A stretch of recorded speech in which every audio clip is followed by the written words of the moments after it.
伫咧合欢山有一个提供互人休困的所在，不过这几年所连续受到风台扫荡。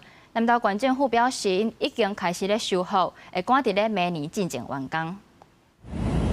合欢山有国内海拔上悬的松南游乐区，嘛是全台第一座国际暗空公园，是一饭的观光景点。但是近期有民众反映，每年煞贵开放予医疗甲警方勤务使用的昆阳派出所，外墙厝顶拢害去，看起来真危险。希望公部门赶紧修复。就是破坏掉了，然后荒废掉的感觉。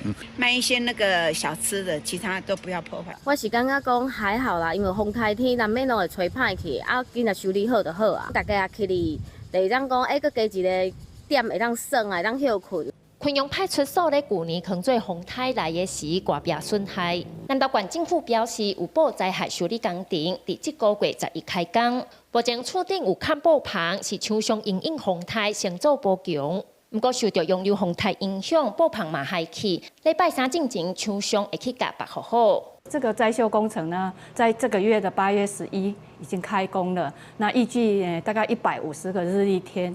南投县府表示，昆阳派出所的修理工程，而且厂商赶伫明年正月初1刷过勤务进行完工，未来按算打造做关车旅游服务中心。不过因为用地是家林保署新租，加个位伫太鲁阁国家公园，会阁邀请相关单位进行协商。记者邢平仪南投报道。